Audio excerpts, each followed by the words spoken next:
Narrative.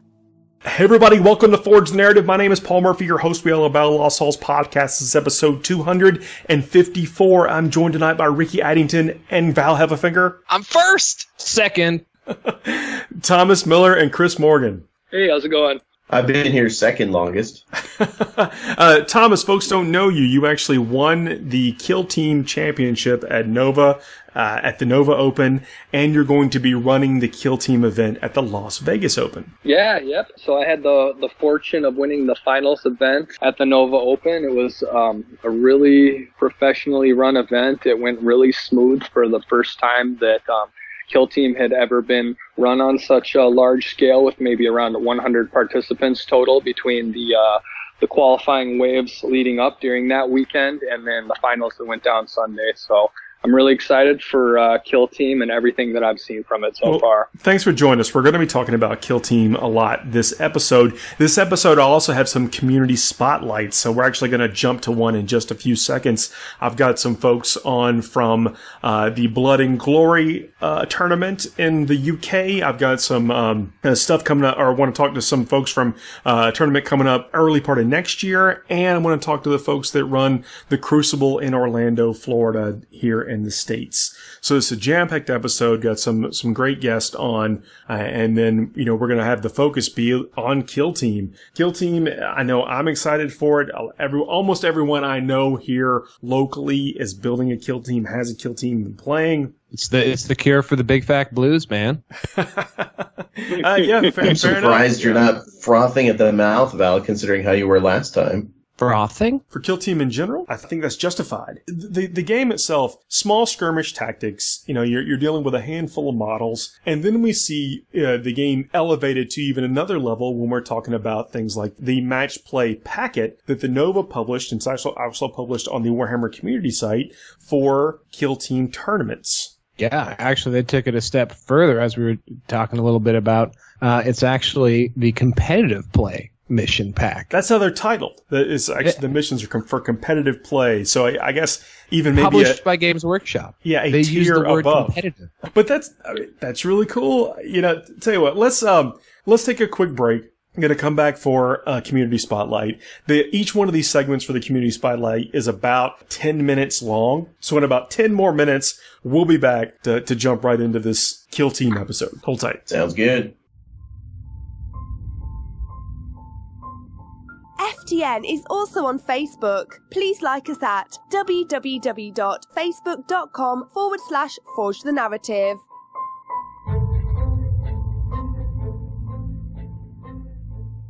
Hey everybody, welcome to another community spotlight. I'm joined tonight by Reggie Sanchez. Hi everyone. Yo man, thanks for joining me. Oh, you're welcome. Very, very welcome. I appreciate you having me on. Man, I've been meaning to have you on for a long time. You've got a tournament essentially right in my backyard. Yeah, right down in Orlando, Florida, in October 13, 14, 15. This is the Crucible. This is a Warhammer 40k tournament. You guys this is part of a bigger convention, but you guys have been doing the 40k Grand Tournament for many years. Yeah, about, I would say since 2011. So that puts us at, I think it's going to be our sixth year doing the 40k portion. The actual convention started off as a war machine, hence the Crucible and the COG logo. But it's grown since then. Like the thing, when I mentioned it's convention, there are multiple events at this location, but we're just going to be specifically talking about the 40k tournament. Yes. There's many events going on, but yes, I focus strictly on the 40k. It's my passion. In the pre-show, we were talking about like other tournaments, and then other events that aren't tournaments, like role-playing games, and I mean, but you can find the website at crucibleorlando.com, and if you just run your cursor over the events tab, you'll see it just the screen just fills up with cool things going on that weekend. Absolutely. There's something for everyone. Role playing, Golden Demon classes done by Rick Kessler and a bunch of other gaming venues. So it's all, it's more than just 40K, but at least my passion is the 40K, and that's really what I want to talk about. Well, yeah, no problem. That's just what it's a show. That's right. Yes. On Friday, you're having a doubles tournament for 40K. Yes, that's correct. It's going to be a nice doubles tournament, 3 rounds. So you get like a small little RTT type of tournament where you can hang with your buddy. It's really just, have warm a couple up, of beers. Dice. Yeah, it's just warm up, roll dice, have fun. Nobody's. And then on Saturday and Sunday, October 13th and 14th, that's when the actual singles grand tournament is happening. Oh, that's when everybody brings out the heavy artillery and starts going at it. There's also, I'm looking now, I didn't notice before, but there's a narrative event during that same period. So maybe you want to come hang out for the convention, do the doubles tournament. The singles, kind of hardcore thing isn't what you're into. Right. Well, I mean, yeah, the narrative, it's run by Tim Wright, and, he does a great job of creating these creative missions so that, people that want that part of the game, that is part of the game. I mean, it's in the rule book. It tells you, hey, this is how, this is one of the ways that you can play the game. And we want that as well. We don't want to, just shun people out and say, well, it's only for competitive players, because we want those people there. We want the narrative folks to come and enjoy and, and feel good about, showing off their army and showing off what they've done and showing off their skill at playing the army. So, how is the hobby? I know you guys you're part of a club, I believe, or at least play with a club. We played you guys at the ATC. Yeah. So we're part of Brohammer, and it spans to I believe most of Florida. I would say up from Gainesville all the way down to South Florida. We're all a group of gamers. It's called Brohammers because, we're all bros to each other. We're all very competitive. We all want to beat each other, but we want to beat each other the right way. I mean, we want to, tactically, we want to show our tactics. But beyond that, we also want to show off nice armies. We want to play on great tables. It's very important to us. We want to put on a good show, for everybody that's coming down. And, we also want to put on a good show for our members because, I mean, they're a great group of guys. I would say it's roughly, I think now, we have about 80 guys in our group. And usually we travel somewhat together. Some of us, not all of us, but, we get a good group of guys going, and it's a lot of fun. I mean, there's a lot of, kidding with each other and, friendly competition. That sounds fun. I know we had the opportunity to play 2 of your teams at the ATC this year, and I can say that was echoed in the games and the play. It was very competitive, great looking out armies, and great sportsmanship all around. And we appreciate that, and we really want to make sure that everybody has a good game against us. And you think that translates into the Crucible? I mean, again, the Crucible's been going on for a long time, and people love it. And I personally know several people who go every year. In the Crucible, it's grown. We've had a consistent number of players coming and growing, and we want to try and get to that major status, to get above the 58 player level so that we can become the major in the ITC circuit.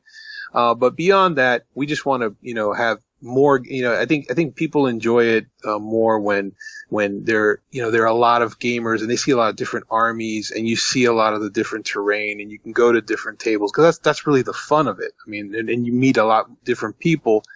And you get an idea of how different metas are and what did this person bring and how is that different? Or how are they using that particular combo for the army? So, I mean, there's a lot of that, and we want to expand beyond where we've been at, which is, it's been a really good tournament, but, we want to get into that major status so that we're a date that somebody circles on their calendar and says, hey, yeah, we're going to go down to Florida. Well, it deserves it. I mean, you guys are crafting a great culture down there. Oh, thank you very much. I appreciate it, especially when our competitors tell us, hey, you guys were really cool to play. And by the way, we enjoyed that our round with you guys. It was a lot of fun. Yeah. It was a nail biter all the way down to the last game. Yeah. I mean, that's why we play this game. I mean, great. Don't get me wrong. It's fun to win out all the time, but later on down the road, you're going to remember those good times that you shared, the cool stories you swapped and whatever. And it sounds like you've really kind of focused in on that for the 40k tournament at the Crucible. Yes. We try and, we try and put together, like I said, really nice tables. All our tables have a well put together terrain. We try and use mats everywhere we can. We have, I've personally invested in a lot of the terrain. I know that Tim has invested a lot of his, blood, sweat, and tears into the terrain.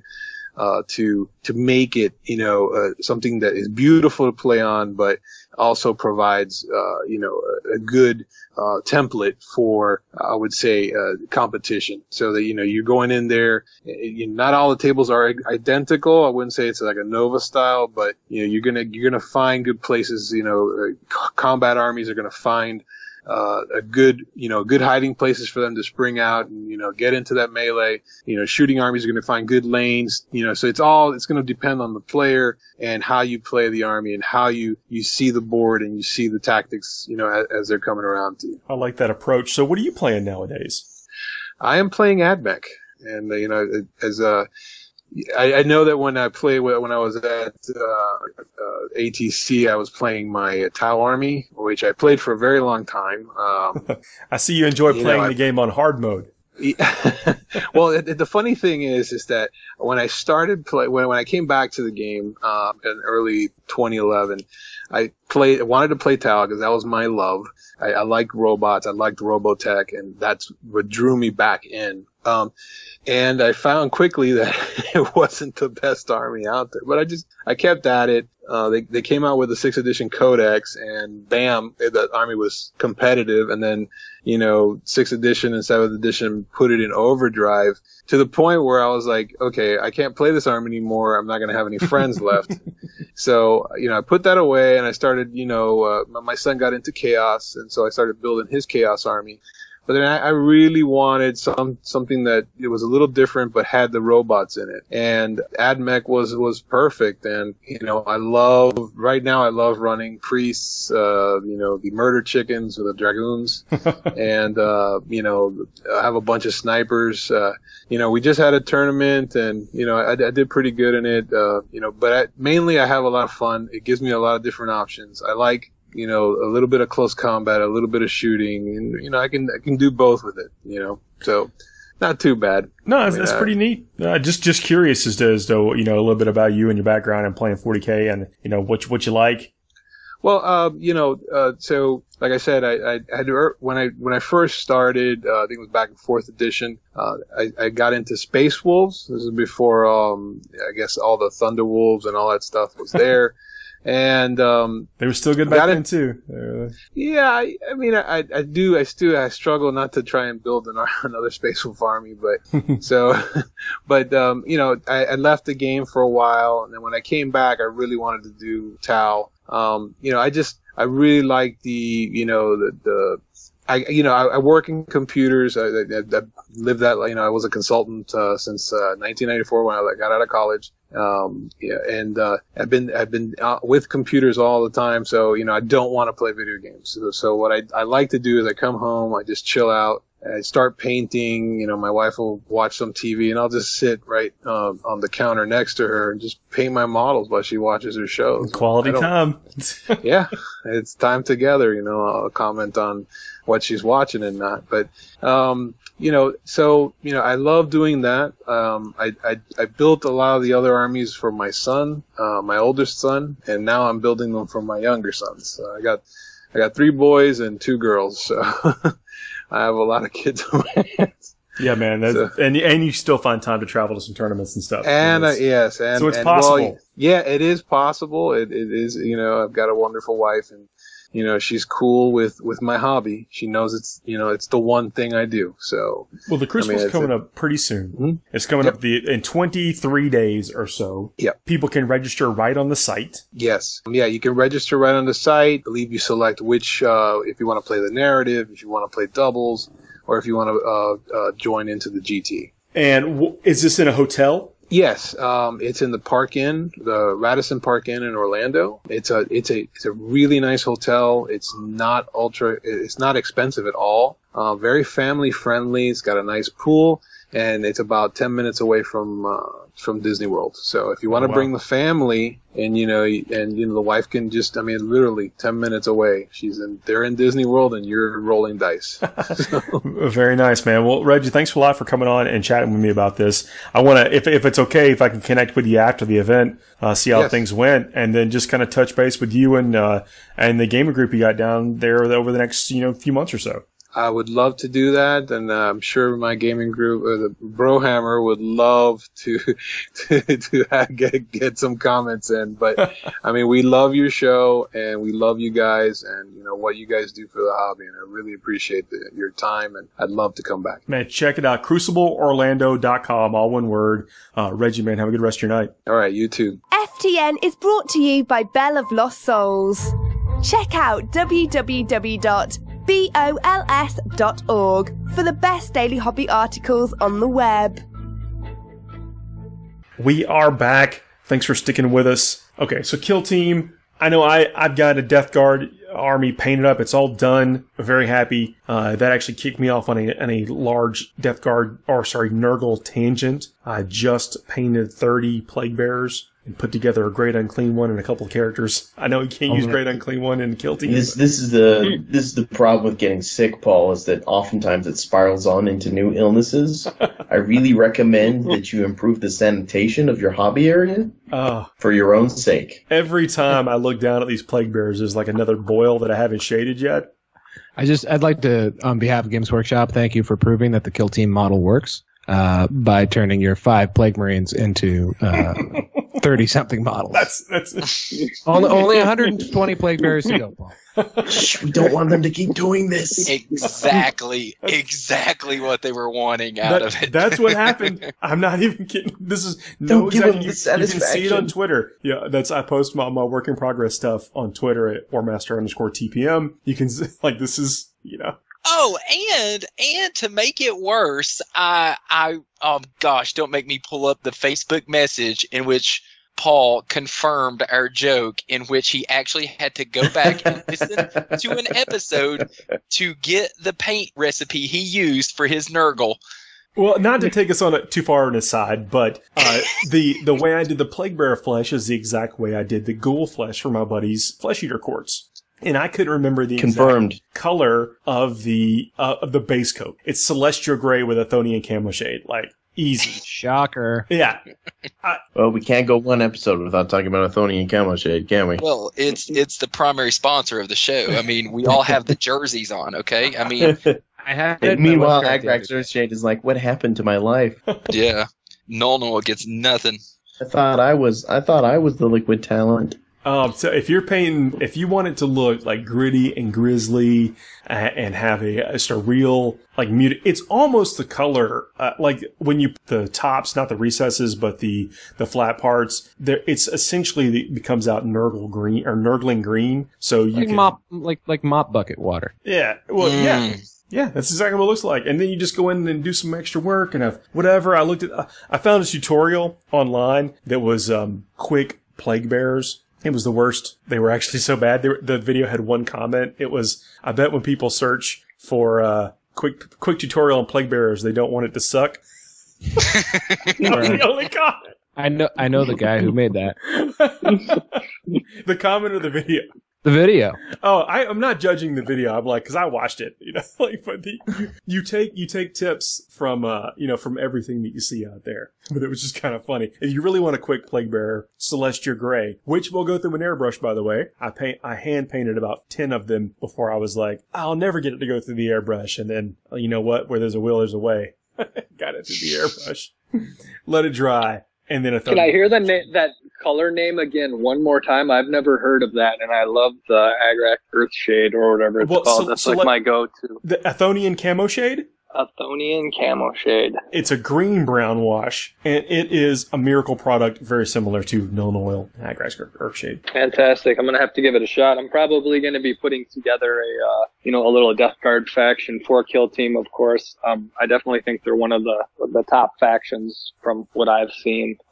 They took second place, and they just have great matchups against a lot of the different Kill Teams. It seems like it, and that's why I want to talk about with people obviously you have success, very familiar with the game. Like, what are some good army list building strategies? And I know that like the missions dictate that, but let's use the Nova missions, and I'll put the packet in the show notes as a template for maybe what other people will replicate, even if it's not the exact same thing when they're running their competitive play Kill Team. But how do you go about approaching it with good army list or squad list, Kill Team rosters? Well, it's very much like a Warhammer 40k mission pack that's good, where it forces you not only to kill your opponent, but to capture objectives. You get bonuses for having 2 objectives, for having more objectives than your opponent. So there's definitely an element of board control. And that's why, an elite army like Thousand Suns or Death Guard that also has those cheaper models like the Zangors or the Poxwalkers kind of really does great, because not only do they have a few bodies to go and linger on these objectives, they have really durable characters that have great rules also. And the competitive play packet actually seemed to do a really good job with the secondary missions at forcing you to be even more mobile and to try to get into your opponent's deployment zone, kind of line breaker style, to be spread out all over the board, to control sectors of the board. And there was also there was a couple for shooting, but I felt like they kind of favored towards balancing towards assault armies more. There was ones for charging 3 times, for killing or knocking out an enemy in assault.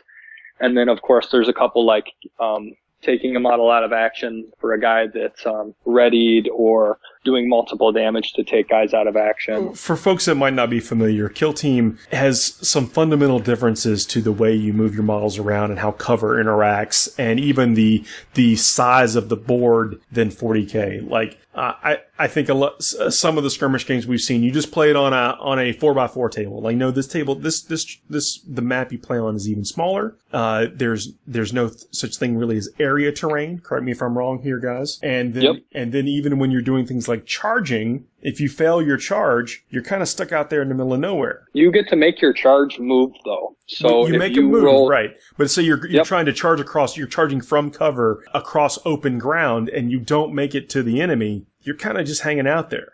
You can choose to move, or you can do a portion of your movement towards like the model that you tried to charge. So it gives you some, if you're trying to make that 7-inch charge and you roll a 4, sometimes you can kind of dip behind a piece of cover and not leave yourself completely stranded out there. But I'd really recommend playing with the size that GW has. It's kind of a strange, I don't know if it's a 26 by 14. 32 by 20, I think, off the top of my head. But it seems like they really took that into consideration, and especially with like range 12 weapons and assault armies, I think you're really going to want to play on that size.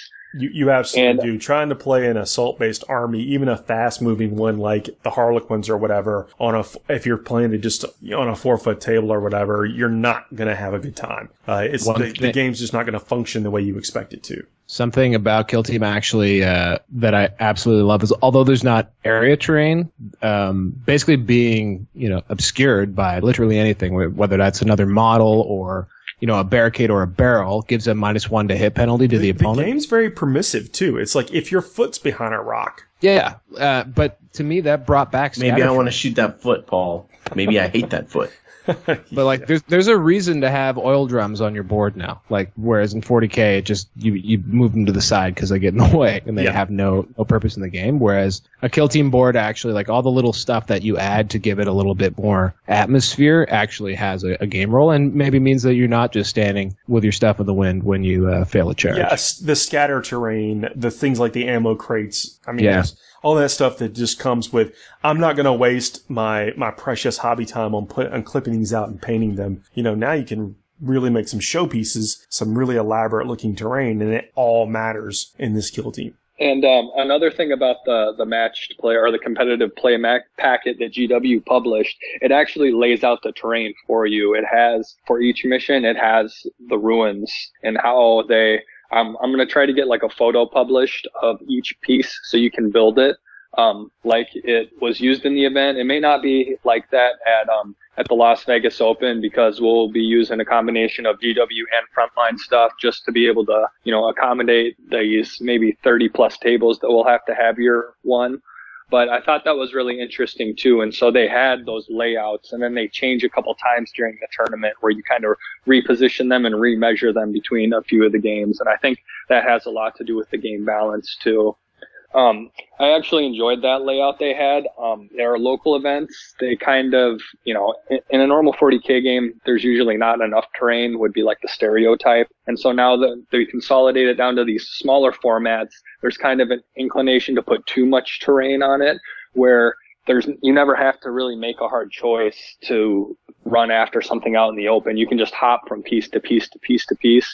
And I think with the competitive play packet, they did a really good job between like having some of those objectives out in no man's land and then having them secure back in ruins too, where you don't have to do anything risky to go grab them necessarily. That's one of the things I like about missions that have set positions for objectives, is that it doesn't always let you just favor the castle player.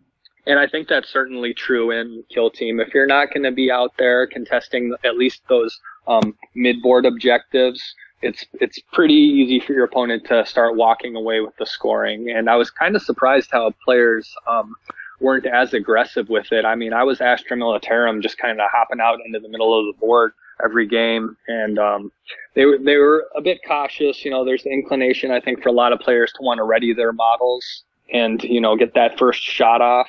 But I think they did a really good job balancing mobility and not just kind of sitting in your castle and just shooting the whole game. With an army like Astra Militarum, I think they're obviously very strong because you can max that unit count, the army size out. There's a maximum. Also different than 40k. There's a minimum and maximum number of figures you can put on the table. Kill Team being 20.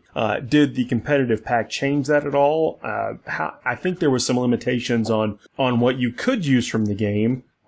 I think we were still allowed to bring a full roster of 20, and then it was the 100-point limitation still, so I don't know if that changed from the original. I ended up playing with about 10 models the entire tournament, which might seem pretty low for Astra Militarum, and it kind of was. I ran into issues having break checks when I'd get, 3 guys out of action and 3 guys with flesh wounds. But so one thing, just I want to highlight, maybe people who don't realize it. In Kill Team, you actually, your army list is a roster of up to 20 dudes, and then for each mission, before you actually sit down and play the mission, you actually select your kill team from that group. So like you actually have your army is a sideboard, and depending on who your opponent is, all you know is the faction that you're playing against. You actually craft your kill team, or you can.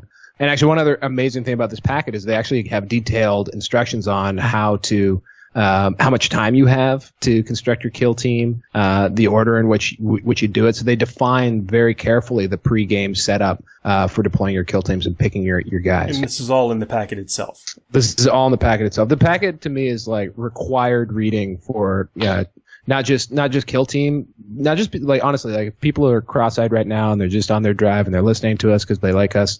And you have no interest in Kill Team, and you like competitive play, especially TOs out there, go out and look at this pack. It is easily the best pack I've ever seen published by Games Workshop. Tremendous amount of work went into it to create a true competitive game out of the Kill Team core rules. Totally agree. I couldn't have said it better. Yeah, and it just warmed my heart to see that. Like when they emailed it to all of us. And I got this link, and it's like Warhammer community page, and I'm like, from Nova, and I was like, what? And then I click on it, and and then I click download on the packet, and the first thing you see is like, this Games Workshop artwork, like page 1, and it hits you, and I was like, oh my god! I just scrolled right to the very back page, and it was like produced by Games Workshop in Nottingham, obviously. Mike Brandt and some of the guys out on the East Coast had, I think, a very heavy role in being able to make it such a competitive game right out of the gate. And I think, some people have maybe been disappointed with the number of selections for some units. Imperial Guard, maybe can only take 3 different things plus sergeants. But I think, there'll be expansions in the future, but it also had a lot to do with how they were able to balance the game. Yeah. Yeah. You can just tell that it was at the forefront of their mind when they created it, and they created it from the ground up with this in mind. And on top of that, the competitive play pack actually limits what you can take. So, I mean, like in 40k, we have some tournaments that say no Forge World or whatever. But this kind of goes, along those lines. People still say that? Yeah, no, we have listeners over in the UK. They know what I'm talking about. This pack limits you to the core rules and the army lists of the army rosters available to you there, and so you don't get access to the additional stratagems and things, because also it's not fair because all the kill teams haven't released yet. So when you buy the actual kill teams in the boxes, you get extra tactics, which is the equivalent of stratagems. So they actually narrowed the game down a bit to, again, as Thomas was talking about, improve that tournament and balance within the event itself. It goes even further than that. Like, there are missions in there, there are restrictions, and almost like, I think, some rules for managing your time throughout the round, like say with picking your kill team and stuff. But there's like even a little bit of etiquette stuff in there, I think, as well, right? Yeah, there definitely is. I mean, they kind of lay down like a player's conduct, and I'm not sure if there's painting stuff in it also, but there's definitely like a kind of like a TO guide for personal conduct and stuff like that laid out at the very end of it. Yeah, they have an entire tournament rules section, one of which, for conspiracy theorists out there, this is a GW published pack, and they have rules about miniatures. Nothing here states that you have to play with Games Workshop miniatures. It does say you have to have, painted and appropriate ones. But I hear that all over the place, that GW is going to take over the tournament scene and we're not going to be able to use our cool conversion bits. But that's not true. It talks about, how to properly play your tokens, how to use your data cards. It talks about conduct, about who can give advice, aka nobody. It even has rules for spectating, so like keeping the boards and tables open so that, there's not big crowds around the top table. It set expectations around cheating, said that if you cheat, you're expelled from the tournament. A Games Workshop pack where the number one rule in every other one has been you have to have fun. This is just this is literally a groundbreaking pack, and I've already said it, but kudos to Games Workshop. So that's the focus that you're on, like, and you mentioned this a few minutes ago. Even if you have no interest in running a kill team event, the boundaries that they pushed in this pack is worth reviewing. Anyone who has any interest in competitive Warhammer should read this kill team pack and see and give it some downloads, show some interest, go comment about it, give them kudos, because if they see that the tournament playing community for 40k and also kill team, because this is an awesome game, like this, and it makes the tournament better and stops a lot of the edge stuff that has come up in some big events lately, then maybe we'll get to see a pack like this for 40k or other game systems like Age of Sigmar. It'd be great if this was really embraced as, like Thomas had pointed out, that it was, this is a competitive play packet. This isn't the match play rules. Match play rules is for one-on-one random pickup games in a store, and they do well for that. But this is for when you're going to a tournament, you want a balanced game. And this is, anyway, fantastic.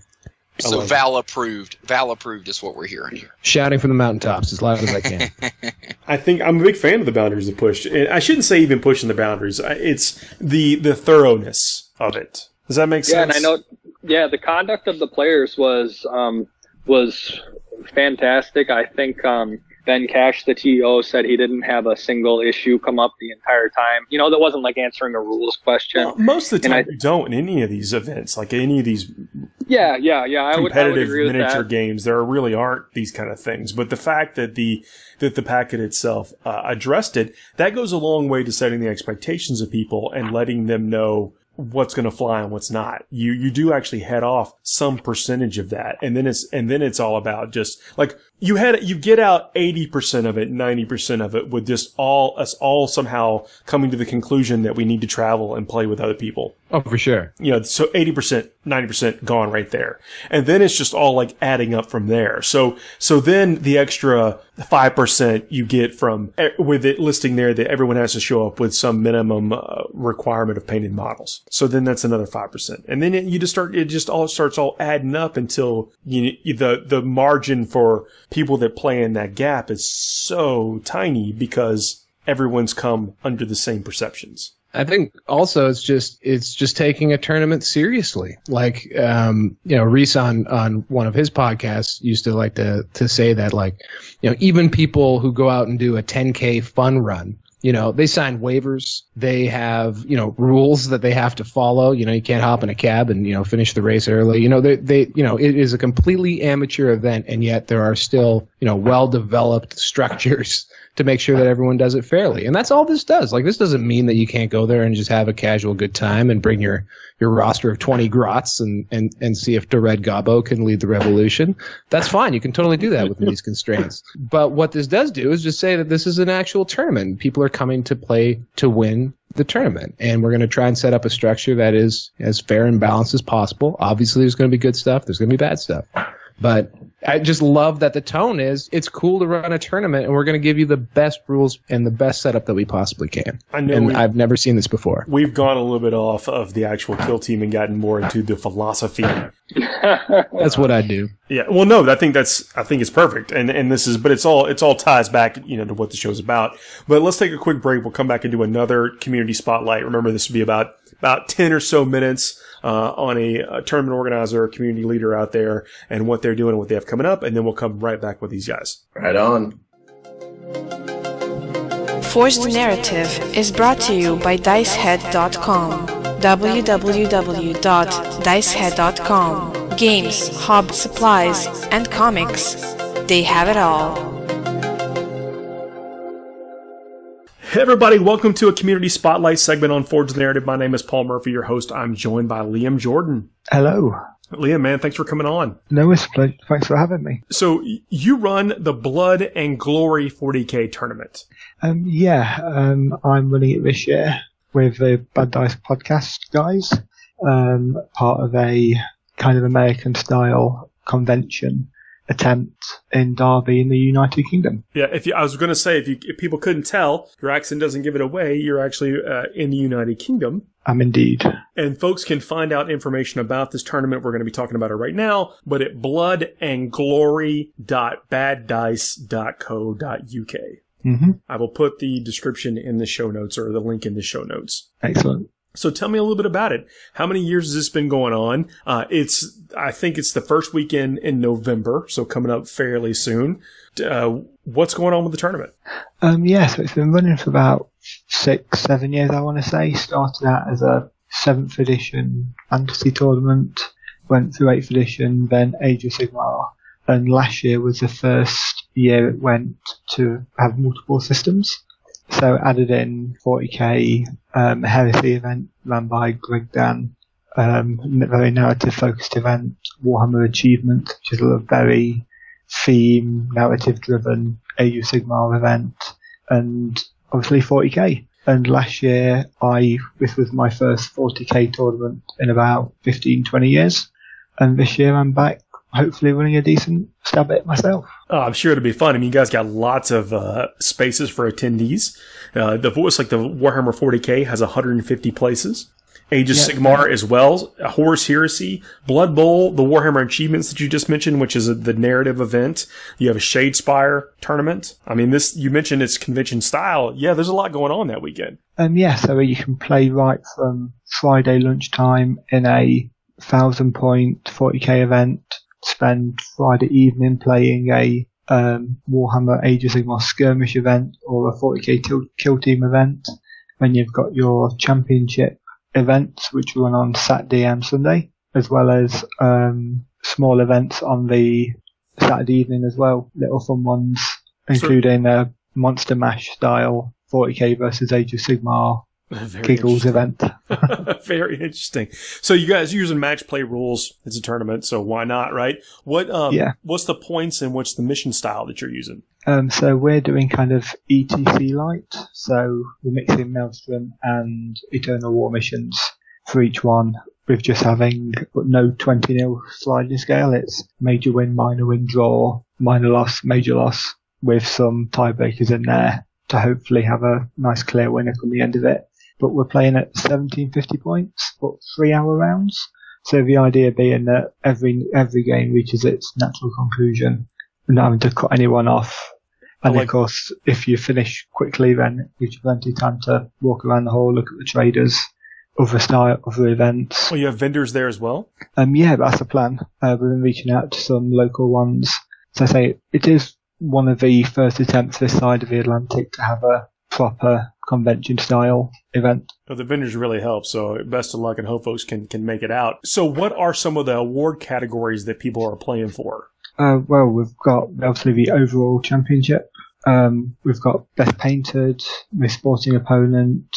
You've got your best Chaos Imperium Xenos trophies. So we're giving out about 10, 12 awards.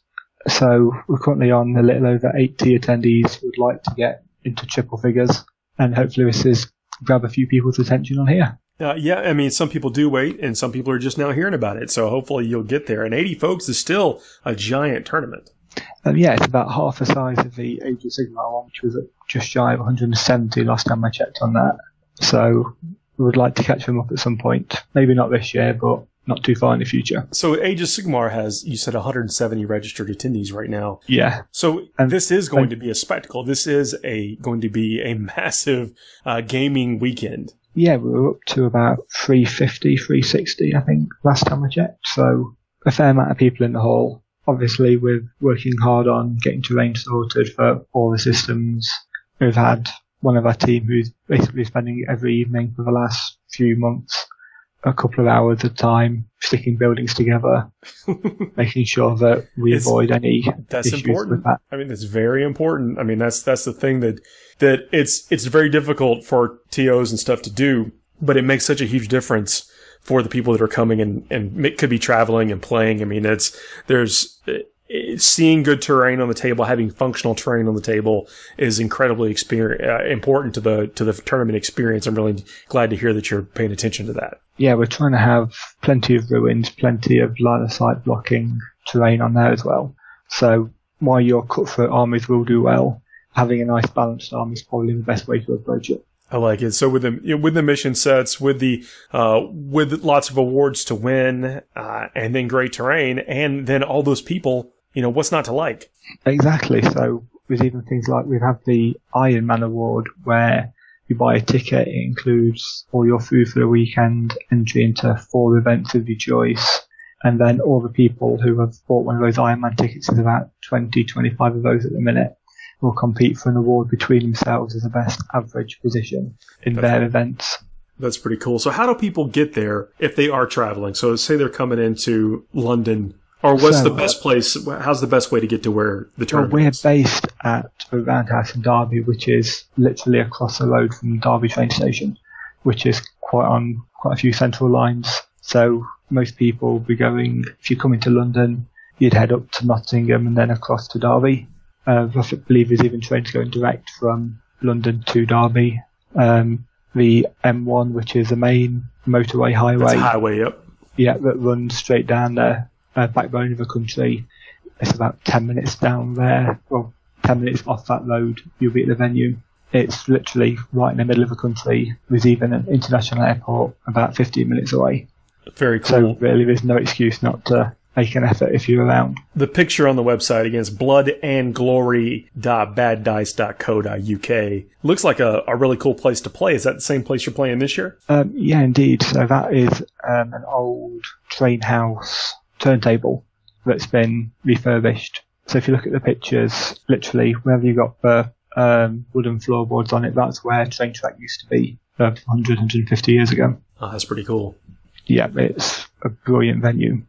Man, so all right, what are some of the other things we need to know? What's the nightlife like in that area? Where are people going to be staying? What are the things to do on the evenings when you're not rolling dice? Well, I say, both Friday and Saturday nights have got mini events. If you want to do more Warhammer, Derby nightlife is quite nice. There are literally you walk through the train station and you're about 3-4 minutes away from Derby city centre, full of restaurants, takeaways, pubs, whatever takes your fancy. But obviously we will be having catering at the event as well. So people are more than welcome to stick around and get the full experience if they don't want to leave the site other than back to their hotel in the evening. This sounds like an awesome thing to do. A great way to spend a weekend with 400 or 500 of your closest friends. Yeah, that's the idea anyway. Dude, it sounds awesome. So yeah, people check out the website. I will put the URL in the show notes. Liam, is there anything else you think people need to know before we wrap this up? No, not really. I mean, we think we've covered all major points. I I highly encourage people to get in touch with me if they have any questions. I'm available on Twitter at Liam C. Jordan. Just grab us on there and ask any questions you've got. Liam, thanks a lot for joining me, and I hope you have a good night. No worries. Thanks for having me. Is it okay if I check back in with you after the tournament, see how things went? Yeah, definitely. I'd love to. Cool, man. Can't wait to hear about it. Thank you very much. We'll see you. See you around. Bye. You're listening to Forge the Narrative. We are back. I still got the crew with us. Thanks for hanging out and listening to that segment we just did. Great segment. Man, all the segments. I'm excited to talk about these community organizers. I mean, they're putting in their time, their effort into making some good events, and the ones that we can get on to talk to, I'd like to talk about it. And of course, we'll continue to talk about and mention people's events that they do send in to us when we can. I mean, if it's something we can mention and we can help bring some awareness to, I'm happy to do it, especially for people that have been listeners of the show and supported us all these years. So, Kill Team Army lists. Rosters, as it were. I keep calling them army lists because I'm an old dog. All right. As DAWG. A roster is a form of list. I think you're okay. But it's not an army. These are like veterans, people that have been, squads of renown. Yep, they've got maybe one extra layer of paint on them, and perhaps an extra spell on their base. They've been based 7 times. They have excellent finishing moves. Look what you did there. Okay. I want to talk about the Thousand Sons, and if we have time, we'll talk about another faction as well. But I want to talk about how you could get these models on the table. Number one, because you don't see a lot of rubric Marines on the table. You don't see Plague Marines on the table that often. This is so. Not only is this an excuse to get these types of models on the table, they're actually pretty good in the game, and I want to tell you why. If you guys will indulge me here, and of course I want to hear y'all's opinions on it. So the Space Marines, all the Space Marine bodies, including the evil. I shouldn't say evil. No, you should definitely say evil. They're totally evil. Yeah. The opposing viewpoint from the Imperials. The wrong viewpoint. Gotcha. From the evil guys. Okay, continue. I heard it. All the Space Marines have this transhuman physiology, which allows them to ignore the penalties for the model hit rolls, ignore the first flesh wound. And the Thousand Sons, this is only the aspiring sorcerer. So remember, he's still got a body. The rest of them are, all is dust kind of thing. Yep, but they make up for that because they get like a 2+ save against single damage weapons, all the rubric Marines. And then I believe that stacks with their 5+ native invulnerable save, so that they go to 4+ invulnerable save against. I think is it single damage weapons? It is. It's all as dust. This is add 1 to the saving throws for a rubric Marine or rubric Marine gunner if the attack has a damage characteristic of 1. The invulnerable is nice across that entire army. Even with the Zangors, I think they've got like a 5+, and it's just really frustrating when you're trying to take them out. They're no slouches. They're strength 4, toughness 4. I think they're 7 or 8 points. They're a real workhorse. The Zangor, the actual Zangor, the basic one is 7 points. The Sergeant, the Twist Bray is 8 points. I was also going to say about the 2+ save thing, because cover actually doesn't give you a bonus to your save in Killzone. So, and there's no Terminators anywhere. So, am I wrong, Thomas, in saying that is unique to Thousand Sons? I don't know anything else that has a 2+ save off the top of my head. Yep, they're the only faction with a 2+ save, and them and the Grey Knights are the only 2 that have Psychers either. And the power, if you're curious, is very much like Smite, where it causes just 1 mortal wound and then D3 mortal wounds with like the Super Smite casting. But in that game, it's very powerful to just bypass basically everything and just cause, an out-of-action roll essentially immediately. And another big advantage of that is the psychic phase, like in 40k, happens before the shooting phase. So it goes before any readied models do also. So, sometimes you'll have your plasma gun. The pace of the game is that in your movement phase, you can then choose to ready a model, which gives them an advantage later on, but this psychic phase still comes first, is what you're saying. Yep, and so the readied models get to fire first. You alternate all your readied models firing first, so it's one of the biggest advantages you can have, and it's a great sacrifice for not moving. But, you'll have your plasma guy standing there behind the cover getting ready to cook this guy, and then he throws a smite before you even get a chance to do it and takes your guy out of action. You're like, oh man, you can really see how good it is. And it's a lot of the reason that I think the Thousand Suns Aspiring Sorcerer, or whatever he's titled, is definitely, I think, one of the best leaders in Kill Team. You pay a little bit of points for these guys. The Marines, the Rubric Marines, are 16 points and 17 points for the Aspiring Sorcerer. And that may not sound like a lot, but remember, we're on 100 points. 100 points is the max. Yep. So he is one of those guys that can play in basically every phase of the game. He can take the Warp Flame Pistol, which does a full D6. If I'm not mistaken, with a -2 shots. It's not like a hand flamer where it's only D3.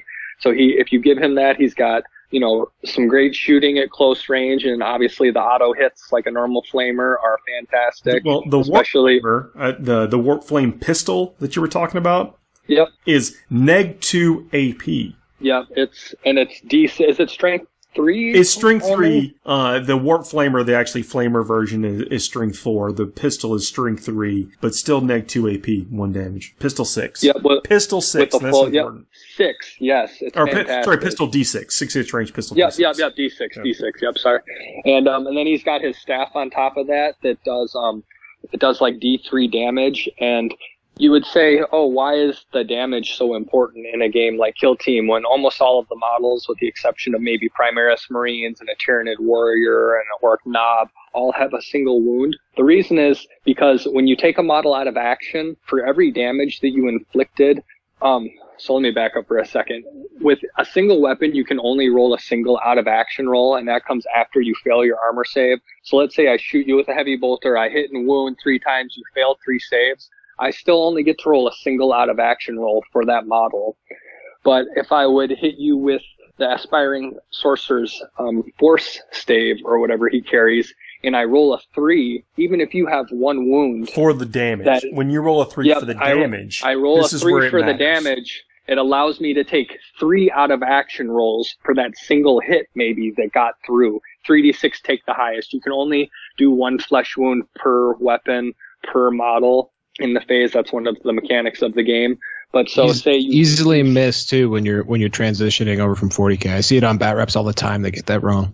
Yep. It's one of the great reasons that multi-damage weapons are so potent. And when I played at Nova, I was running plasma guns like crazy. And not only did I get those 2 shots and overcharge and get that strength 8. But when I was rolling those out of action rolls, I was rolling 2d6 take the highest for every time that I overcharged, even against single wound models, And you can imagine what that does for your probability to take people out, having those 2 dice. And then if you're going to be participating in these competitive play games or even match play games, I'd say very carefully read, like the tactical reroll. Because I think that's what it's called. It's one of the tactics that you can use that allows you to reroll a dice, but it's not any dice. It's not like in 40k when you can do it from almost anything. It's very specifically listed. So you can't, for example, change the number of shots that your D6 flamer shoots. That's not one of the criteria of that. You can't reroll the break test at the end of the game. But you can reroll, for example, the charge roll, which means that you get to reroll both of those 2d6 Let that me you stop roll and for say better what you can use the tactic reroll for. The reroll a single advance, charge, psychic test, deny the witch, hit roll, wound roll, saving throw, injury, or nerve test. So there's a lot of things. So that sounds like a large list, but there's a lot of things left out. Yeah, a lot of things are left out, and for the charge roll, it's re-rolling both of the dice, whether you want to or not. The psychic test, it's the same thing, re-roll both of the dice, whether you would like to or not. And then for the out-of-action roll with a plasma gun, those 2 dice, you get to re-roll both of those. So if you fail that tactical re-roll in that situation is even more powerful because you are getting 2 additional chances to roll that 4 or 5, depending if they're obscured or not. We've overshot a little bit. We're talking. I know where there's a lot to cover, and we're talking about why the Rubric Marines are good, but they have the ability here to dish out some mortal wounds in the psychic phase. They've got this multi-shot weapon, which -2 AP. We talk about how cover is different. So hitting is harder when something's close to cover. Yep. And it changes your out of action roll. So the out of action roll is basically they failed their armor save. In a normal game of 40k, the guy would die, right? Well, to kind of add an additional layer so guys aren't just all like dying on the first turn in Kill Team, you roll a dice, the person that's attacking does. And normally it's on a 4 or higher, that model is taken out of action. And on a 1 through 3, they just take a flesh wound, which makes you basically take kind of like a one-person morale check and makes you a -1 to hit and shooting and assault. So there is negative to it, but you're still alive. Because it has all these things. It factors into your nerve test that you take at the end of the round. It affects the model personally. You know, he gets his feelings hurt. I'm just kidding about that, but it affects their hit rolls, their wound rolls. It's a pretty severe penalty that they carry with them, and they can get multiple flesh wounds. Like, it's conceivable that, I mean, you could have an infinite number of flesh wounds. I think on the 4th, you're automatically removed. Is that, okay, my apologies. Yep. So you can take up to 3, and then they add +1 to the out of action roll for every flesh wound that you have. So then by the time you would take the 4th one, you cannot fail that 4th roll, even with a modifier. So the cover gives you a -1 to hit, but it's also a -1 to the roll that you, when you roll out of action. So you can only take somebody out on a 5 or a 6 if they're concealed too. So there's that added bonus.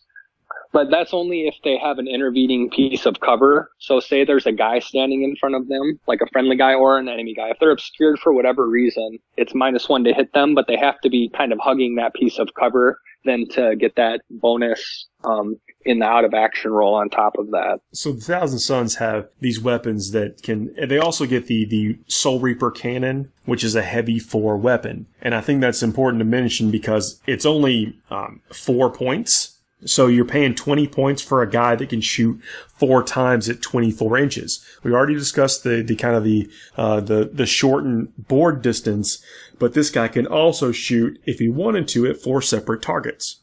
Yep. So the way that you fire at different targets in Kill Team is they basically have to be within 2 inches of each other.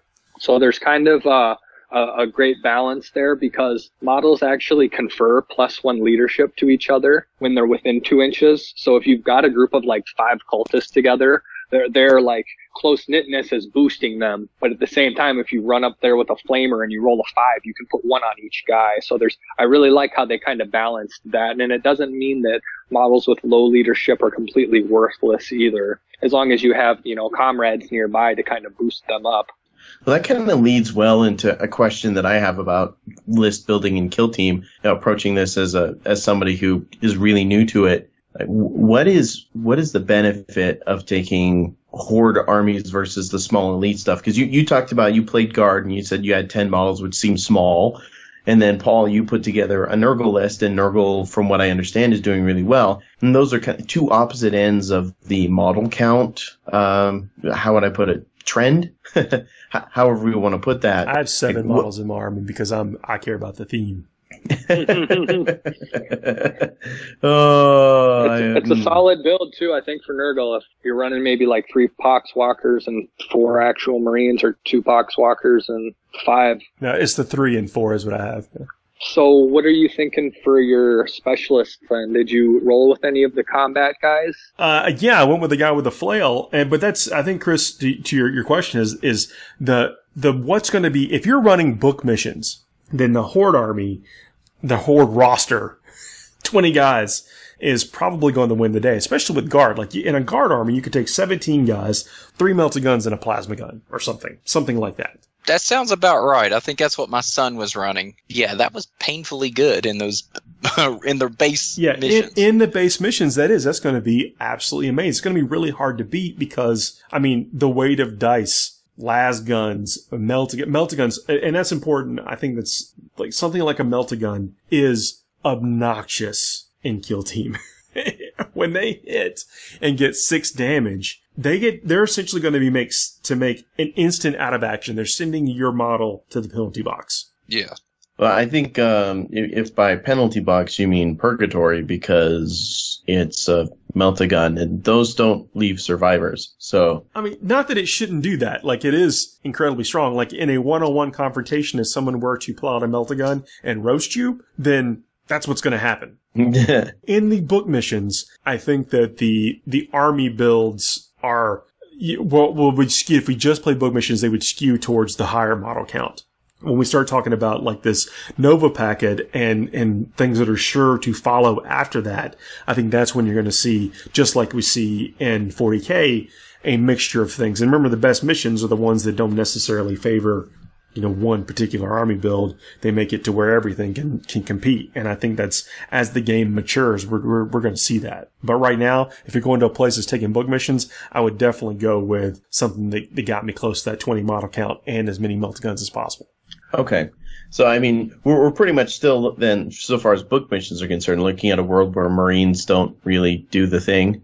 No, Marines are good. I said, being able to shrug off that first flesh wound on most, it's a whole nother dynamic. Marines have good armor, and, with the fact that it's easy to get a cover bonus in the game, and the fact that the Marines have good access to good weapons. They're tougher than they seem at first, because of all the cover and everything. I feel like they stay on the table longer. If they happen to fall off the ledge of a building, they're going to live longer. And they shall know no fear is actually useful in Kill Team. It allows you to reroll your nerve check, which is a pretty big deal. Actually, in my game 4 at the Nova in the finals was against Space Marines, to my surprise. And it came down to the very last dice roll of that game, me just shooting a guy off an objective with an overcharged plasma gun so that he couldn't score for being on all 4 quarters. I got doing the multi-damage weapon, and he lost that objective, and that's what won me the game. So yeah, Thomas, I definitely think that's your list. It was 10 guardsmen and 4 plasma guns. 4 plasma guns with scions, and then there you go. 4 guardsmen with additional plasma guns. So yes, I ran 8 plasma guns for most of them, with the option for 4 flamers on the guardsmen also. The thing that makes me laugh about this is that a year and a half ago, was anyone talking about plasma? Yeah, actually, exactly 1 year ago. Yeah, we were talking about it a lot. We're talking about a year and a half ago. Yeah, plasma scions. You remember plasma scions? Oh my gosh! I bought 20 Steel Legion plasma guns from Games Workshop at $9.90 a pop. So you can imagine where I'm sitting. You use them now. Yeah, and I did. I converted some. I took some of the old Necromunda backpacks from like the heavy plasma gunners, and I threw them on, and a little shoulder pad here and there, and those were my scions. But that's part of what I really love about Kill Team is that, like, when I got back, I started like an Alpha Legion one, and I went and dug up these like second, maybe early 3rd edition, like before they got their updated like 4th edition box kit of the Chaos Space Marines, and I had like 5 or 6 of them, and I liked them because they were kind of cool and old. There's probably nothing I would have ever done with them, and now they're like leading, my cultists for my Alpha Legion, and I'm just able to like dust off those old models. My buddy pulled out 5 Grey Knights out of his box that he hadn't used in 8 years, and they're a functional, powerful kill team, just as they stand. Speaking of the cultists and stuff, the Rupert Marines get the Zangors. I mean, we talked about how cheap the Zangors are, and when you are trying to really maximize your use of the 100 points, having some kind of beef units that do eat up a lot of points. I mean, I should say a lot. Remember, 20 points is, what is that? That's 20% of your army. I see that quick math I just did. That's 20% of your 100-point army.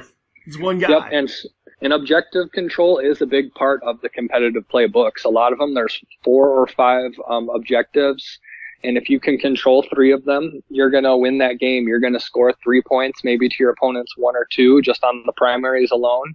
In kind of like ITC scoring style, you're going to pull ahead, and they may not be able to catch up to you. So having some chaff or whatever the more affordable guys are in your book, it's always worth having, and it gives you a lot of feasibility when you're trying to, be all these places at once, and then you can kind of let your specialists do their thing and run into where exactly they need to be and be critical and knocking other, models off the objective and stuff like that, letting them really shine. Well, as the format starts to grow and define itself, I do think the lists that have that mix of durability versus things that can kind of hang back, like you're not going to be too overly invested in your backfield objective grabbers when you spent 14 points on them. I think that's the stuff that's going to start to win out and be good. To Chris's question, long term, right now, packing in as many melta guns and plasma guns as you can is not a bad strategy. Well, that's good to know, because the Kill Team army that I'm doing, because I've got all of the Blood Angel models I need for any of this, but so I wanted to start something new as I'm doing Scions, and so listening to you talk about Guard and Scions with Plasma or whatever, it's given me a few ideas, so I appreciate that. So Thomas, like you won. By the way, you were the first champion of Kill Team. Kudos. The only champion. Think about amazing. I hope you have like a really over the top belt that goes with that. But everyone, maybe people at home being like, "Oh man, this game's just going to be a bunch of people running Guard with Plasma Scions and blowing my face off." What were you not looking forward to seeing? Like, is there any? Are there any builds out there that you were worried about? Have you found that certain matchups are harder for you with your build? Yep, so I played 16 games over the 4 heats I played in the finals, and I only lost 2, and it was to this fellow named Matt Howell playing 1 Chaos Space Marine sniper with a plasma gun and 19 Chaos Cultists with auto guns. And he beat me both times I played him, and just as luck would have it, he drew, he had this huge horde, and he drew a Death Guard first round in the finals. He couldn't get through, that toughness 5 and the feel no pain. And the Death Guard player, his name is George Rollins. He ended up getting second place at the Nova event. He had 2 guys with those flails that get D3 attacks per attack on your profile. And so they have a base of 2, and then the combat specialist gets 3, so it's 3D3 attacks. He was just running in there multi-charging and, just hammering out a few cultists at a time. But yep, that was the guy that in the finals I was holding my breath at every pairing on BCP, just looking at it saying, I hope I don't, lose to this guy a 3rd time in a row. And he was a great sport, but it was just a list that I struggled with, and he struggled with somebody else. Power armor was really my forte, the Death Watch and Grey Knight games, and even Death Guard went pretty good for me, assuming that, I didn't overheat and kill a couple guys of my own first turn accidentally. A couple other ones that I was fearful of was definitely Harlequins. There was a Harlequin player that won the pod Sunday morning that was not in the finals. It was just like its own pod if you just wanted to show up that day. And so I was kind of fearful of that because they can just charge through buildings. You'll never get Overwatch against them. They get a 3d6 inch charge, and they can charge up to 18 inches. So the terrain there was pretty good. They can launch an assault. They can launch a charge if you're over 12, where other armies cannot do that. Yep. So it's like, okay, there's an objective in the middle. I send a couple guardsmen up to it. Turn 1, I'm trying to score 3 objectives. All of a sudden I'm pinned in combat, and those guys, everybody else in the back is standing there. So I was afraid of that. I think we wanted to talk about Tyranids a little bit, which is a good time to bring it up, because I think like a Tyranid heavy gaunt build, the Tyranid warrior allows them to ignore their nerve tests, so it makes them more or less fearless. And you can get at least a dozen, maybe 15 gaunts in for having 2 warriors in the list, so you can kind of, maybe outflank with one, maybe keep one safe, and then just rush them forward. I don't think there's any way even all of my plasma could have taken down those numbers before they could have, gotten to grips with me. And then with kind of these square ruin terrain pieces, you can it's not like 40k where you can just walk through the ruin. Everything is solid that is solid. So you can pin people in corners so they can't fall back from you. You can, use some of your 40k knowledge and tri-point people with a few gaunts so they can't fall back from you. And then you can kind of just, walk your warriors in. And if I'm not mistaken, the spine fists can shoot into combat, and not like a pistol where if you're in combat you can shoot. I think maybe I'm mistaken, but I think they have a rule where they can just fire into nearby. That's flesh hooks on. I know certainly on lictors and gene stealers, so they can shoot into and out of combat too. And they're assault to 6-inch range, and then strength user, so they're pretty handy. Yeah, so I think that's definitely something to watch out for. Is kind of one of those. I was holding my breath playing an orc guy that was running 4 Burnas. Any flamer-like weapon that gets automatic hits is just fantastic, as you might expect, especially with all the -1 modifiers from being obscured. It's a bit of a dice roll, obviously, but he made several 11 and 10-inch charges on me turn 1. Oops. And then the knob whiffed with his claw, and I was able to just fall back from that. And I had Orcs, baby. plasma guns. Yeah, no, they've got play for sure. Just meant the whiffing with the power claw. That's That's how we but do. I think He's an orc player. He's used to it. Oh, I know. Yep, and I used to be for the longest time too, like back and forth. But I don't think I could ever get a horde like that together, even though I'm playing guard, I guess. But that was unintentional. You gotta want it. There's one question I had market. For just with to do with some of the sort of modifications and rules changes they did. It was kind of contentious. I saw on some of the Kill Team forums on the old Facebook, which is the plane of battle. And I thought I saw Mike Brandt. So plane of battle was that you actually couldn't go up on any of the elevated terrain, like you had to stay on the lower levels. Did they actually use that in the event? Was that in the competitive play packet? It is. It's on the one that's still available on Games Workshop's website. Maybe I'm mistaken, but I think it maybe says you can't deploy in those. So you can't like start up 6 inches to give, somebody charging the Tagant or a boy on the ground, that additional. Cannot be set up above ground level or climb any terrain with a height higher than 2 inches for any reason. Interesting. I guess it never really came up because all the objectives are on the ground. I see what you did there. I was going to let it slide. Nope, that's good to know. Somebody did tell me that there was like a tactic you could do where there's one where the objectives are the ruins themselves. So somebody was saying that their opponent had jumped up into the top tier of the ruin because it's kind of hard to see them, and then you have to, go up there and get them. I never got off the ground myself just because I had, kind of limited models and I wanted to stay near the objectives. And so that would have been enforced, I'm sure. It never came up in any of my games, but that's good to know. And if that's what's part of it. I seem to recall Mike answering some questions about it because people were sort of, I wouldn't say up in arms, but they were like, hey, that's kind of lame. Let's play in the 3 dimensions. And I seem to recall him saying that was something that they were sort of walking back from, but that's why I was asking. So I guess it just didn't come up in your game. So it was a moot point anyway.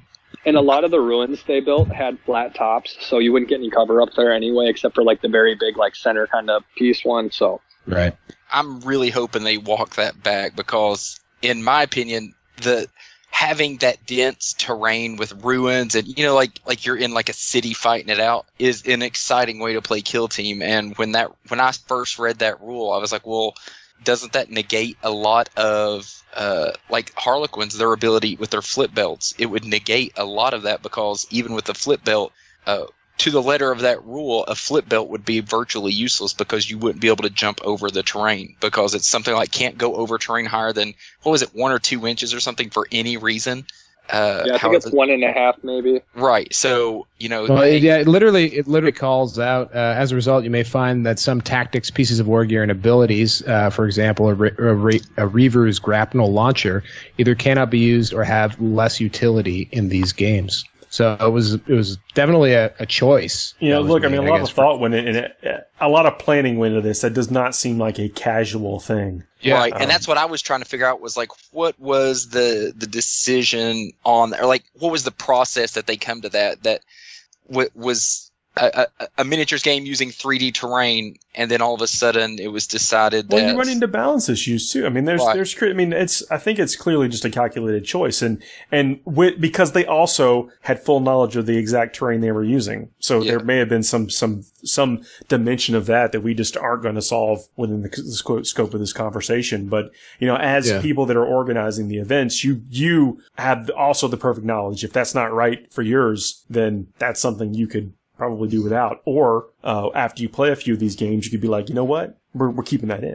For sure. And I mean, this is like the first Kill Team official tournament too, right? So like you can walk back, you can add things back into it, you can put stuff back in the game, but it's hard to take things away. So it's actually, I think that's kind of why, maybe that's one of the reasons why they tried to be as conservative as possible, go for as much balance as possible. And then if you can add stuff back, and again, this might even just be an older draft, then you can go from there. Having less at the start means that you can add it. It's hard to take things away. There you go. Well, let's take another quick break, then we'll wrap up. We'll come back and wrap up. After this break, actually, I think I've got one more community segment. I'm telling you, it's been a busy week. Talked to a lot of people here. They're very enthusiastic about their tournaments coming up, and I'm glad we can share it. And then we'll come back and close out with these guys. Cool. Sounds good. You're listening to Forge the Narrative. Hey everybody, welcome to a community spotlight segment on Forge the Narrative. My name is Paul, your host. I'm joined tonight by John Hickton. Hello.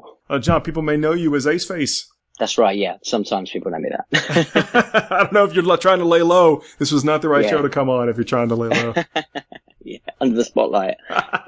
Well, we'll talk about your YouTube channels and where people can find you a little bit later, but I want to have you on to talk about the Last Chance Open in the UK. You have tickets going on sale for this in October. We'll put the links in the show notes for an event in January. Yeah, absolutely. Yeah, really looking forward to it. So it'll be the 11th to the 13th of January is when we kick off. That's the event dates. It's a weekend. That's the event dates. Yeah. So when in October, if you know right now, will tickets be going on sale? Yeah, so we're going to go on sale the 1st of October. We're building up kind of the hype train, if you like, on the Facebook page at the moment, and putting a lot of kind of exciting announcements. We've got kind of new developments that are happening all the time, but we're really excited to put the tickets up on the 1st of October. You'll be able to get them then. And where can people go to get the tickets? Like, what's the web address or Facebook address? So if you search the Last Chance Open on Facebook, it should come straight up there.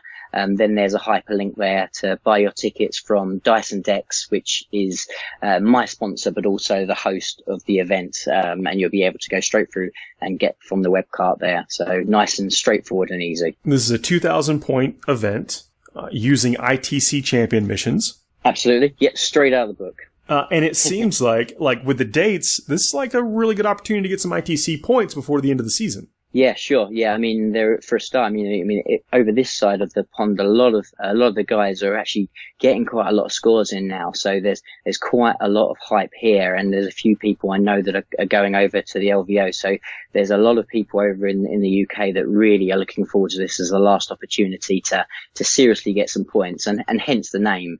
But obviously we would love more and more international players to come over. We've had a few in the past, but I'd love to put the invite over there to your listeners and to anybody else that, wants to come along. It would be great to see some new faces, 100%. This isn't your first year. You guys have been doing this for several years. Yeah, sure. So this is our third year, and we do 2 events a year. So we do the Last Chance Open, and we also do the Northwest Open, which is in the summer. And yeah, we've kind of built it from the ground up. So we started off with kind of a 30-man, 35-man, GT, and sort of the demand's been crazy. Every year we've grown, and, the last couple of events have been 70 plus players and have sold out within the first hour. So we're really, really excited about what we've built, and kind of this is the next step, if you like. I think my man Val went over to the Northwest Open, the NWO, this year. Yeah, he did. Yeah, he I think he was using it as some practice. He was using it as some practice for the ETC. Well, it didn't work. It didn't go very well. I mean, that's not his standard, MO. I'm going to give him a little bit of a little bit of razzing here on the show. I love having him on. He's great. Real great contributor to the community. But I was like, wait, I've heard this before. I know. Yeah, and actually, probably what's almost as exciting is actually the gentleman that won was Mike Porter, who is currently number 1 in the ITC overall. So we've got a bit of well-known players there as well. So there's some really strong competition in your area. Now, how close to London are you? Because I don't think we talked about the location yet. Sure. So we're actually quite away from London. We're probably about 3.5 hours sort of drive from London. Your nearest big airport, if you like, if you're coming from international, if you like. So you'll probably come into Manchester, but we're very close to Liverpool, and Liverpool's a great place to visit as well. So obviously you've got all the Beatles kind of like museums and all the kind of history around that. And there's some great kind of sightseeing attractions in Liverpool. It's a great city. There's been a lot of regeneration there. It's a really beautiful place to come along and see. So there's lots of places to see around that area of the country if you kind of maybe look at something different rather than London. But and it's got quick links to London as well, though. You can go from Manchester so with the trains, to London. Do the trains take you up there? Yeah, absolutely. Yeah, I mean, we're a pretty small country. You can get most places, through the train network relatively quickly. I got you. So I mentioned third year. So I imagine you guys are pros at this now. Everything runs smooth. Obviously, you say, if the demand is, you said the tickets, a large chunk of the tickets sell out very early. So if this is something that people are looking to do, they should, keep an eye on the event and be ready to go, like right when tickets come online. Yeah, sure. Thankfully we're obviously doing something right because the demand is pretty crazy. There's a lot of buzz. We're the only kind of event in the UK of anywhere near this size that does the true champions missions. So still in the UK, generally we play much closer to the ETC format on the whole, particularly in our larger events. And you do get a little bit of a different crowd sometimes at the ITC missions, people that want to try something a little bit different. They're excited to see it. There's definitely more and more of a buzz as I think the gap and the difference between the general, international community comes together, and people are much more keen to all play each other's game systems and what have you. So yeah, it's going really well. And I don't know whether I mentioned we will go up to, a capacity this time of 150 players. So you're going to be in a hotel this time. So even if someone checked you out maybe a couple of years ago and missed the last couple, this is going to be almost, probably a pretty awesome experience for them this year. Yeah, absolutely. It's going to be bigger and better than we've ever done before. The venue, the Ramada Hotel, which has got a huge, great, conference room, which will be really, really comfortable for players as well. Loads of space to move around. We could go even bigger. But we've purposely made kind of a decision that we don't want to go above that, because we're going from, just over 70 players to 150. That's a big jump up. And we pride ourselves on our tournaments being really crisp, really well run, with amazing terrain and really well organized. We really, really value everybody that comes to our event. And what we didn't want to do was extend ourselves this time just a little bit too much. So we're going to go 150 now. There are massive plans ahead that we want to continue to grow and become more of a convention going forward. But I think at this stage, we're so excited at going into a new, really great venue and extending to 150. Well, speaking of growth, what is that? 35-ish extra tables? Are you making terrain like right now? Yeah, we to be fair, so we've got pretty organized. We've almost got all the terrain now for the extra tables. So, which is pretty crazy. But, I also run just on the logo, if you like. I run some small RTTs, for another club. And we've been building terrain for that, and we kind of coordinate together. So we've already, got the tables that we need. If we could do it tomorrow without too much trouble. We want to make sure that we keep, raising the bar, and getting better and better terrain. So we'll keep working on more terrain. We'll keep, because we love each of our tables to be themed, to go with the mat, to make sure that you've really got a lovely experience on each table. So the plan is to continue to push that, to make sure that not only have you got the right coverage, you've got the right line of sight blocking, but also you've got a table that's an enjoyable experience to play on. So we haven't kind of, we're not sitting on our laurels. We want to continue in the lead up to the Last Chance Open to make sure the terrain is the best we can possibly make it. That's great. That's really great to hear. So how does one win this event? What are the criteria? What are the award categories? There's some events that have their own set of criteria for winning or hobby or whatever. What's you guys's? So we literally go to the hard score. So that's our overall will be the person who scores the most through the, and we at the moment we've made the decision to stick to 5 games. We would like to go to 6 games because at 150 it gives you much more of an opportunity to get more of a clear winner. And we've really kind of ummed and ahed about it this time, but it's just because getting people away on the Sunday. We've tried to do 4 games on a Saturday. A lot of our non-seasoned veterans, if you like, found that really, really difficult. So we have gone to 5 games. We are going to be doing 3-hour rounds. We do chess clocks. But it's a nice, comfortable environment at 3 hours and 5 games. Doesn't feel too squashed in, but we go for your points from the actual games being what will ultimately take the title. But we also have lots of other prizes as well. We've got lots of fun prizes. For instance, we've got one that's like your average Joe, which is whoever finishes dead middle. We've got some sort of faction prizes. We've got, we're really proud to make sure that we push the whole sportsmanship piece, and we have the Spirit of the Last Chance Open, which is the most sporting player. And that player gets pretty much the same amount of prize support as the player that wins the whole tournament, because for us, that's, that goes hand in hand, and that's just as important. And then we've got lots of painting prizes. So the hobby standard is normally really, really high.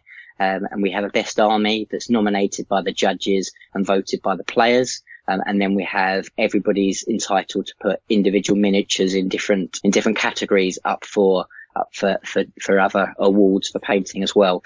So there's lots of opportunities to win all sorts at the event, even if you're not going for the big prize itself. So you prize pretty deep, and like people are encouraged to participate throughout the whole weekend. It's not just a battle point or a win-loss type situation to walk away with a prize. Yeah, absolutely. And, that's the whole thing. We want to make sure that everybody has a good time, no matter what sort of level of competitiveness they come in with, whatever their plan is. They can come along, they can have some great games, roll some dice, have a beer in the evening. It's a good nightlife in Southport. So, they can go out, have some fun. Are there restaurants and stuff close to the hotel area? Yeah. It's got a really quite nice structure for places to go out and eat. It's fairly affordable as well, so it's not ridiculously expensive. You can go out, grab something to eat, and quite a lot of the time we find that a lot of people gather together, and there's a real nice kind of community atmosphere. On the Saturday evening, it's always a real kind of buzz. So, and I think that's why a lot of the time people have come back, because there is that kind of feeling of it's a little bit more. It's a real fun environment to be around, which is personally why I love to play tournaments. I love the social side. I'm sure you're the same. Yeah, absolutely. We have some stories. I don't know if we can tell them. But, I mean, I'm not trying to get private jokey, but it was Vegas. It was interesting times. Yeah, absolutely. It was all good. We made it. We made it. Just. I think probably more down to you than me, but yeah, we made it. Okay, so people can find Last Chance Open on Facebook. That's going to give them the links and everything. Are you in BCP for event tracking and stuff? We will be. So everything's gone through to Reese. So if we're not already on the calendar, we will be pretty soon. So yeah, I'm in contact with Reese quite a bit, and he's really supported, as well as Frankie, supported our growth up. Because at the start, there wasn't, when I very first started, there really wasn't anybody that was involved in the ITC over here. So they've been fantastic, the guys. And, every time I catch up with them at Vegas, really, really encouraging and want to help, really deliver, what you're doing over your side. And that's kind of the plan. So yeah, really exciting. And you'll definitely be able to track it all through BCP. So tickets go on sale October 1st for the event, and January 11th and 13th of 2019. Absolutely. And the only other thing I wanted to really touch on before I forget, because this is something new that we've not done before, and this is very much inspired by Nova. We are going to do a charity raffle. So, I've got a lot of good friends, and Golden Demon award winning painters that are all going to lend their services to paint some miniatures. And we're going to be doing a charity with all the money raised going to Aldershay Children's Hospital in Liverpool. Which is one of the biggest children's hospitals in Europe, and they do some fantastic work. So we've got I've got Andy Wardle, who is a multi-Golden Demon award winner, as well as the Slayer Sword award winner as well. As well as a number of other people that have already committed to the cause. So, and that will be available as well online. So it doesn't matter if you're at the event or not, just the same as Nova, you'll be able to buy a ticket, and then obviously we'll ship the prizes wherever they need to go. But it's just something else that we wanted to add. I loved the idea of it when I've been watching it through Nova. And I just thought, actually, I'd like to do something sort of this side, that we can kind of do something great for someone, and try and make the most of a big event, That's awesome. Well, I definitely want to have you back on and get some updates from how that's going, how the tournament prep's going, how the ticket sales are going, maybe later on this year. Yeah, that'd be wicked. Love that. So if people want to catch up with you, where can they find you when you're not on this show? Wow. Okay. So I have 2 YouTube channels. So most people know me because I've been around on YouTube now for about 7 years, and you can catch me over on Aceface. So if you search Aceface, you can't kind of miss it. It comes up. That's predominantly now turned into more tactics. So I'm very heavily into my Tyranids. I was, the highest placed Tyranid player at the LVO. And I've got a lot of kind of tips and tricks and hopefully stuff to help some players around Tyranids. And I also do some sort of work in progress hobby stuff on there as well, but it's very much a hobby type channel. And then very recently, when I say recently, we've been going about a year. I've dedicated a channel with some buddies, which is Battle Reports, and that's under the name of Twisted Dice. So if you search Twisted Dice, again, you should be able to see it quite quickly and quite easily. And we do really high quality, full dice by dice, lots of banter, really, really fun battle reports. We've got pretty much every army in the game covered. So there's kind of, if you name it, your army's probably catered for by one of the players on the channel. And then we produce a battle report that comes out generally every Friday.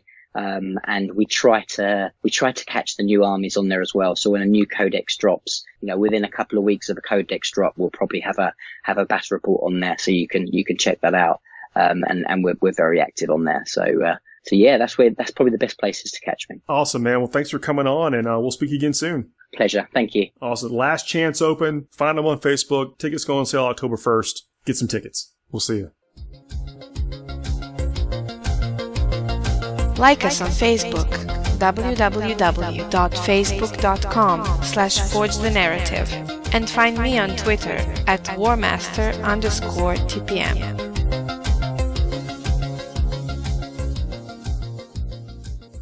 Hey everybody, we are back. Got the guys back with us again. It's been a really great discussion on Kill Team, man. I think we've gotten as the game we play it more, get more insight, build some lists. In that, it kind of got glossed over, but in that segment, we mentioned briefly Death Watch, Grey Knights, Thousand Suns, just stuff you don't see on the table. And these are things that people have. And so it's, again, an excuse to get the models out. The Red Gobbo, 19 Gretchen. Yeah, but if you've ever just been curious, hey, can I paint this? I'd love to, an excuse to paint this, but I know I'm never going to play it in a tournament. Well, Kill Team gives you real options, real hobby options, which is neat. Yeah, my favorite part is how you can buy the Munitorium container set by itself is $50, but if you buy the Kill Team with the Tempesta Scions in there with the crates, it's still $50. So the kill zones are crazy value, folks. I'm looking at 6 containers. In one of the breaks, people informed me that I could not use my Great Unclean One in Kill Team.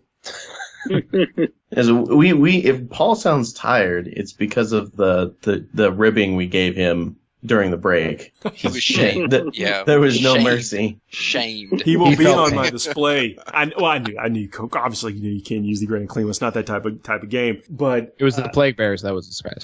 I'm still trying to talk somebody and let me put a knight on the table for Kill Team. So it's going to happen. Just put the leg on. I think the leg's probably about 100 points. Yeah, that feels right. Just one Kill foot. Team actually makes me want to do narrative stuff. I'd love to surround a dreadnought and fight it with a Kill Team. Well, it's by nature cool. narrative, the whole scope of it. I mean, not that 40k isn't, but it has a much more intimate feel. It's easier to, when you've only got to write some narrative for 7 dudes or whatever. I think that you're kind of more inclined to do it and name your figures and stuff like that.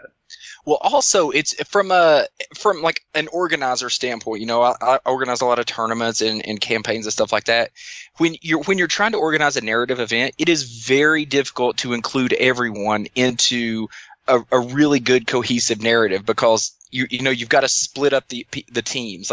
And then where do you put the Tyranid player, right? Because he hates everyone, and it's really hard to do that sort of thing. But because people have their big army that they want to bring, but when it gets to Kill Team, it's hey, we're gonna do an Imperial fight against Gene Stealers. And if you don't have that, okay, you go spend $30, buy a couple of Gene Stealers or a tactical squad, and you can build that to play in those narratives those narrative events. It's easier. It's enough notice. It's more approachable. If I as an organizer say we are going to have the cleansing of Sequa something the 8th, we're going to have this force fighting this force in 3 weeks. Everybody get a force ready and show up on this day to play. That is much easier to do with Kill Team and have really great narrative events than it is to say, hey guys, at the beginning of next month, we're going to have a narrative. Everybody bring your 2,000 point armies. Oh, by the way, you have to be Imperial. The one Tau guy shows up. He's like, I just want to be on somebody's team. Yeah. What are you going to do? Turn them away? You can't just be like, you can't play with us. Well, the entire podcast listenership just said, yes, you turn the Tau player away. Well, I mean, okay, let's say Kill Team narrative, though. You didn't even have to be like a versus. It's not Imperial versus Gene Stealers. It could be there's an important piece of technology or some type of gene code secret or whatever that's on this planet, and then all these specialist teams get dispatched at the same time to get it. And it's a battle to the top or whatever, battle to get it. Battle up the things I'm doing at the end of the month here is I'm running this Orc Wa. It's an apocalypse event, an Orc invasion of an Imperial world. Now, obviously, it's just, Orcs versus Imperium, but on the third floor of the store, anybody who's playing Kill Team, depending on who wins, they can choose kind of a result for either side. Like, say, they're Chaos, they're doing a raid, they're fighting somebody else who's going after the same stuff on the side, but a generator blows up and all of a sudden the void shield turns off on the apocalypse table when the game's over. Like, those are little narrative tie-ins that you can do to your big ones too, and they're just little things that they can happen outside of the scope and the timeline of whatever else is going on. I love multi-system campaigns. Yeah, pretty neat. Well, guys out there listening, if you are so inclined, please hit us with your Kill Team rosters. Love to see them. Love to post some over the next couple of weeks on the Forge Narrative Facebook page. You just basically see what people think, and you maybe get some inspiration out there to make them. Now, Chris, unrelated to Kill Team, you actually played in the 40k tournament this past weekend. I know, and this may not seem all that surprising to many people, but I had not played a game of 40k since. Oh, I thought you were going to say you took Blood Angels. Yeah, we got that. What happened? well before my wedding. I hadn't been able to participate in any events. So of course, I still keep my feet in the water. I always keep my ear to the ground. I know the news. I know the list and things going on. But there's something about the practical experience of rolling dice against some of these lists. And there were some lists there, and particularly some that I played that I hadn't had an opportunity to play because of the way that the timing and everything had gone down. So, I got to play a Space Wolf Imperial Knight combo list, which was a first for both of those factions. I got to play a Dirty Nasty Inari list, which was a very close game, was a lot of fun. And then, the third game, I played Blood Angels. Nothing new there. I was very excited about just the opportunity to get out and play with the community. And it was a fairly small sort of RTT. We had about 12 players show up, but there's some real talent there. We had the best Orc player in the ITC there. We had, long time. Rich Kilton? Yeah, Rich was there? Oh, yeah. Hi, Rich. He's a good buddy of mine. We had, a very good Space Marine player who's there, Thomas. He's won Best Space Marine in the ITC before. He's regularly in the tops of tournaments around. We have some real good talent here. So it was this small, kind of tiny little event, but it was packed full of talent. And so I got to run up against some tough lists, and it was a lot of fun. Gosh, can I tell you how frustrating Dark Reapers are? Does anyone? I'm sure no one else has heard of this. But turns Dark out they're Reapers, good. And the list I brought, shoot twice. Yeah, in just the twice. same player turn. You know what? You know what fixes that, Chris? If you take a drop pod and put some Space Wolf Psychers in it. It works, that man. Don't you discount it. Space Wolf Psychers. Also, we'll get to that. Now, I think my favorite move from this tournament was in game one. He was playing an Imperial Knight with Njal right next to it, just so he could use that stratagem where Njal taps it on the leg with the stuff. Hey, you shoot that one as it comes in, yeah? And I managed to take advantage of it. Segment. Of an opening that he left and did Wings of Fire with my Death Company and charged Njal on the first turn and killed him before he could do that. So that was a pretty fun moment. I had a pretty awesome opponent there. The Armigers are good. Armigers are tough. And the Space Wolf outflank on the hunt stratagem, very powerful. I think in my first two games, the Sikaran battle tank that I brought did not get to do anything because it was killed on the first turn. You may have heard this, but I am incapable of going first in 40k. So you imagine what that does to my win ratio. But even so, I think my favorite game was the game 2 against the Inari. It came down to the last turn, because in the first turn, of course, I lost the first turn. The Flyers came in and killed both my Scorpius and my Sikaran and 2 other units with the Dark Reapers and everything. So I took some heavy losses on the turn 1, and I only lost the game because his Autarch passed all of his 4+ invulnerable saves, killed the unit back, and then was able to scoot over to contest an objective, and it just flipped the points in his favor. So I felt pretty good about nearly beating that list with what people nowadays would consider,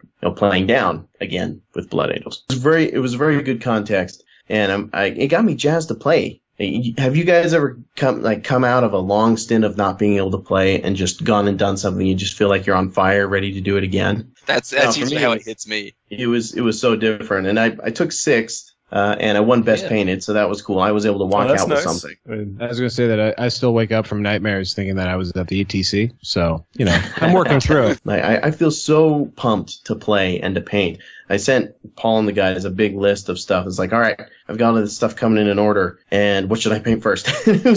That's one of the best things about leaving these things. You see ideas of things that a miniature they built in a certain configuration. You see a list that you wanted to play against or thought, oh, I never thought about including that or whatever. I'm right there with you, man. Dude, I'm glad you had a good time. Let's go ahead and wrap this up. I really, again, like having all of the special guests we had on. Thomas, thanks for joining us. Yeah, thanks for having me. Las Vegas Open is happening in February. There's every 40k event you can imagine going down, including a large Kill Teams event. I'd love it if any of the listeners, if you guys have never been to an event before, if you've never traveled to an event, the LVO is a great one to start at. I don't think it's overwhelming, and getting to Vegas is reasonable. And I'd like for this to be the biggest Kill Team tournament of the year. I'm sure it will be. We're going to be looking to you to actually can you send in a few Kill Team lists to the show, and we'll get them published up for folks to look at also. Yeah, I'll send you my 5 nasties. The ones that I'm worried about the most are the ones that I'm working on now. And the 5 nasties. So.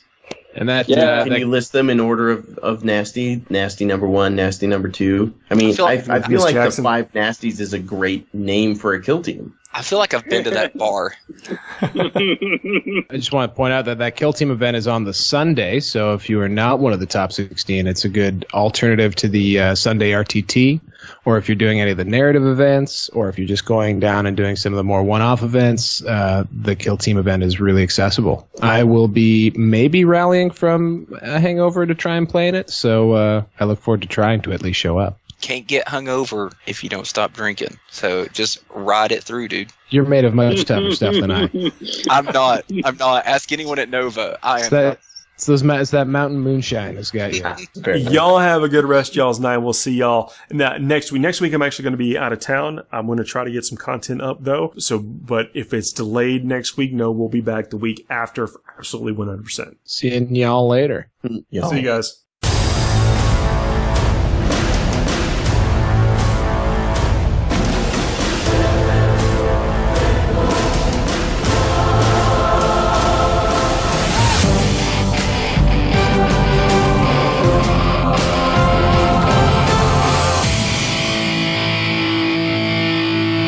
Handle the truth.